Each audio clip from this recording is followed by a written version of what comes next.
El globo ocular es hueco y el interior se divide en dos cavidades. La gran cavidad posterior se denomina también cámara vítrea porque contiene el cuerpo vítreo gelatinoso.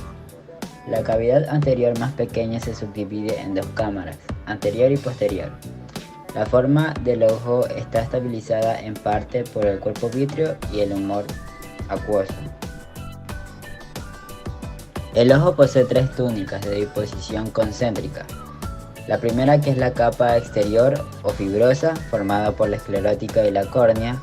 La segunda, que es la úvea o túnica vascular, que comprende la coroides, el cuerpo ciliar y el iris. Y la tercera, que es la capa interna nerviosa, que es la fotosensible, compuesta de la retina, que comunica a través del nervio óptico hasta el cerebro.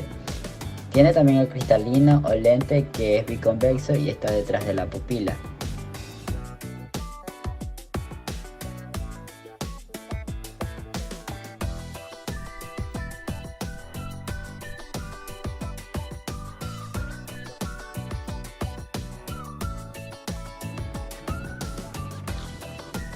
Dentro de la túnica fibrosa, esta es la capa más externa del ojo, consta de la esclera y de la córnea. Proporciona soporte y cierto grado de protección física. También sirve como lugar de fijación para los músculos extraoculares y contiene estructuras que ayudan al proceso de enfocar las imágenes. La esclera. La mayor parte de la superficie ocular está cubierta por la esclera. La esclera, o también llamada como blanco del ojo, consta de un tejido conjuntivo fibroso denso que contiene fibras de colágeno y elásticas. Esta capa es más gruesa que la porción posterior del ojo, cerca de la salida del nervio óptico y más aún en la superficie anterior. Los 6 músculos extraoculares se insertan en la esclera y las fibras de colágeno de sus tendones están entremezcladas con la fibra de colágeno de la túnica externa. Es opaca a blanquecina del quinto septo posterior del globo ocular. La córnea está ubicada en la parte anterior del globo ocular. Es transparente y permite el pasaje de los rayos de la luz. Es avascular y muy inervado. La superficie corneal está ubicada por un epitelio escamoso estratificado, fino, que se continúa con la conjuntiva ocular. En el fondo de ese epitelio, la córnea consta fundamentalmente de una matriz de consistencia densa que contiene múltiples capas de fibras de colágeno. La transparencia de la córnea deriva de la alineación precisa de las fibras de colágeno en estas capas. Un epitelio escamoso simple separa la capa más interna de la córnea de la cámara anterior del ojo. Dentro de las capas tenemos el epitelio corneal, la membrana de Bowman, el estroma, la capa dúa, la membrana de Decebrecht y el endotelio. El limbo corneal es una zona de transición de la córnea para la esclera. Es el sistema de drenaje del humor acuoso. Es altamente vascularizada, ya que tiene vasos sanguíneos que nutren a la córnea y acuosos con el humor acuoso. El estroma presenta el retículo trabecular y el canal de Snellen, que sirve para el drenaje del humor acuoso. Este sale de los espacios del laberinto del retículo trabecular y van a estos canales para desembocar en las venas esclerales. Dentro del cristalino, la principal función es enfocar la imagen visual en los fotorreceptores retinianos. Lleva a cabo esto cambiando su forma. El cristalino consta de capas concéntricas de células que están organizadas de forma precisa. Una cápsula fibrosa densa cubre todo el cristalino. En reposo, la tensión de los ligamentos suspensorios domina sobre la cápsula elástica y aplana el cristalino. En esta posición, el ojo está enfocada para la visión lejana. Cuando se contraen los músculos ciliares, el cuerpo ciliar se desplaza hacia el cristalino. Este movimiento reduce la tensión de los ligamentos suspensorios y el cristalino elástico adopta una forma más esférica que enfoca el ojo en los objetos cercanos.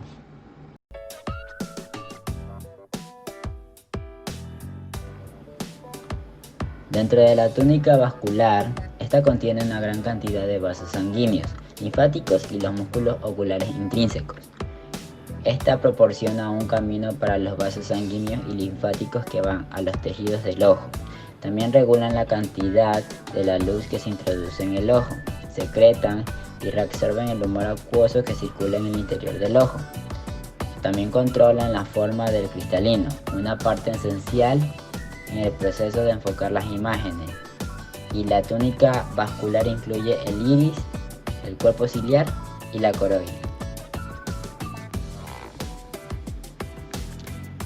El iris puede observarse a través de la superficie corneal transparente. El iris contiene vasos sanguíneos, células pigmentadas y dos capas de células musculares lisas que son parte de los músculos oculares intrínsecos. La contracción de estos músculos cambia de diámetro en la apertura central del iris y la pupila. Un grupo de fibras musculares lisas forma una serie de círculos concéntricos alrededor de la pupila.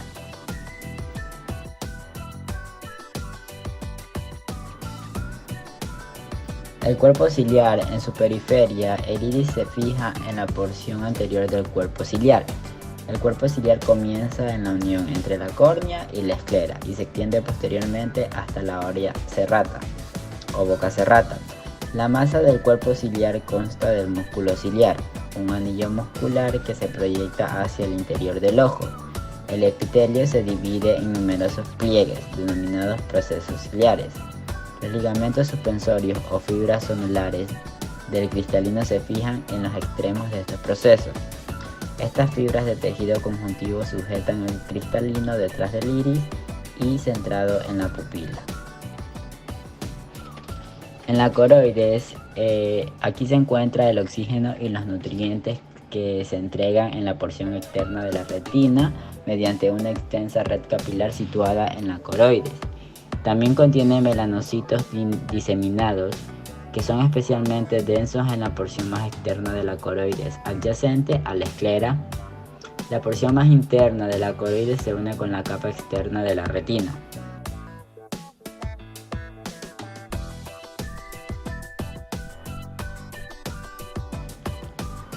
Dentro de la túnica nerviosa o retina consta de dos capas diferentes, una capa pigmentaria externa, una capa nerviosa interna llamada la retina nerviosa, y la capa pigmentaria absorbe la luz que ésta pasa a través de la retina y tiene importantes interacciones bioquímicas con los fotorreceptores retinianos. La retina nerviosa contiene los fotorreceptores que responden a la luz, que son los conos y bastones. También células de sostén, que son células horizontales, y células amacrinas y neuronas que llevan a cabo el procesamiento e integración preliminares de la información visual, que son las células ganglionares. Los vasos sanguíneos que irrigan los tejidos que recubren la cavidad posterior. La retina nerviosa y las capas pigmentarias están normalmente muy próximas entre sí, pero no estrechamente interconectadas. La capa pigmentaria continúa sobre el cuerpo ciliar y el iris, aunque la retina nerviosa se extiende anteriormente solo hasta la ora serrata.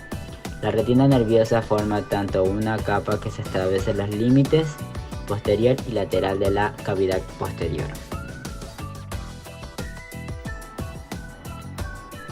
El humor acuoso es secretado por el epitelio ciliar. El epitelio ciliar es una capa de células epiteliales polarizadas que recubre la superficie del cuerpo ciliar. Las dos capas celulares son el epitelio ciliar no pigmentado, que mira hacia el humor acuoso a través de la membrana plasmática basal de las células, y el epitelio ciliar pigmentado, que mira al estroma a través de la membrana plasmática basal de las células. De las dos capas de célula que constituyen el epitelio ciliar, las células del epitelio ciliar no pigmentada establecen una barrera hematoacuosa por la presencia de uniones intercelulares herméticas proximales a la membrana plasmática apical, impidiendo de esta manera el paso libre de las proteínas plasmáticas y otras moléculas desde el estroma hasta la cámara posterior. Se considera que la capa de células del epitelio pigmentario es un epitelio permeable y permite el movimiento de solutos a través del espacio intercelular entre las células del epitelio pigmentario.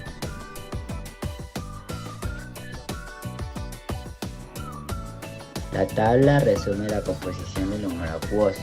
A partir de los valores que muestra la tabla es evidente que la composición de líquidos y electrolitos es similar a la del plasma.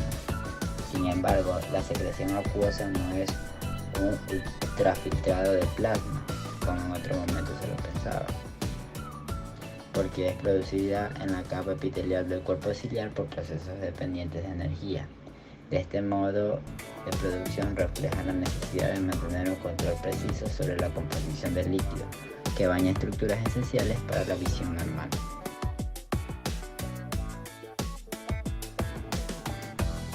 La composición del humor acuoso está en un equilibrio dinámico determinado tanto por su velocidad de producción y de su flujo de salida como en intercambios continuos con los tejidos del segmento anterior.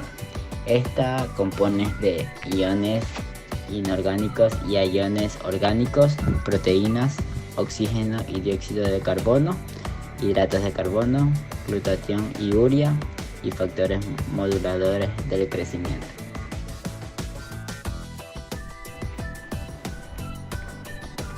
El cuerpo vítreo es un tejido conectivo especializado cuyas funciones incluyen actuar como gel transparente que ocupa la mayor parte del volumen del globo ocular y actuar como conducto para los nutrientes y otros solutos que entran y salen del cristalino.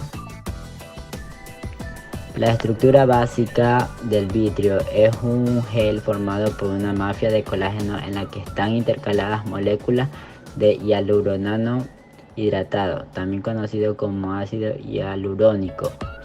El hialuronano contribuye a la viscosidad del humor vítreo y se piensa que ayuda a estabilizar la malla de colágeno. Aunque la mayor parte de hialuronano se puede eliminar esquemáticamente sin colapso del gel. Las cantidades relativas del colágeno determinan aparentemente si el vítreo es líquido o gel, siendo mayor la rigidez del gel en las regiones de máxima concentración de colágeno. Las fibrillas de colágeno aportan resistencia a las fuerzas tensoras y confieren plasticidad al vítreo. El hialuronano resiste a la compresión y confiere propiedades viscoelásticas. La regeneración del vítreo después de la vitrectomía, si se puede, es muy lenta. Dentro de su composición, el vítreo contiene aproximadamente un 98% de agua y un 0,15% de macromoléculas que incluyen colágeno, hialuronano y proteínas solubles. El resto de la sustancia sólida está formada por iones y solutos de bajo peso molecular. Las dos componentes estructurales principales son el colágeno y el hialuronano. Sin embargo, en el vítreo se han identificado varias proteínas estructurales no colágenas y glucoproteínas, como el versicano, proteína de enlace, antimilla, nitrógeno y fibronectina, y dos nuevas proteínas, octicina y también la octava.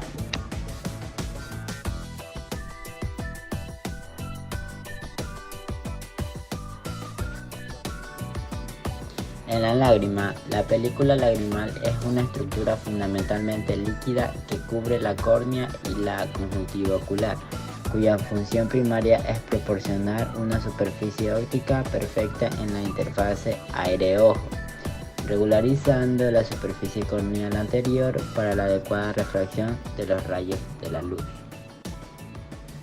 Dentro de la composición de la película lagrimal, el volumen de las lágrimas en las condiciones basales se estima en el orden de 0,10 a 0,68 milímetros, disminuyendo fisiológicamente con la edad hasta un 10% del valor normal. Todos los elementos bioquímicos que componen la lágrima son el resultado de secreciones de las diferentes glándulas que vierten su contenido en la cuenca lagrimal, pudiendo diferenciarlos en componentes en la fase lipídica, de la fase serosa y los componentes de la mucina conjuntival. Dentro de los componentes de la fase lipídica, como la fase lipídica tiene comparativamente un volumen pequeño, la proporción de lípidos presente en la lágrima es baja. Entre los componentes lipídicos más importantes podemos encontrar estereséricos de cadena larga, que es un 90% del total, triglicéridos, ácidos grasos libres, colesterol, fosfolípidos y pequeñas cantidades de glucolípidos, cuerpos cetónicos y prostaglandinas.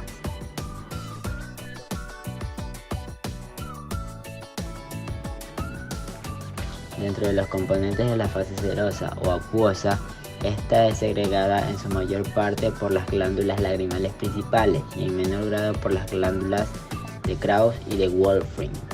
Constituye el componente mayoritario de las lágrimas, siendo el agua el elemento principal, un 98%, y en el que están disueltos los electrolitos como sodio, potasio, magnesio, calcio, cloro y bicarbonato.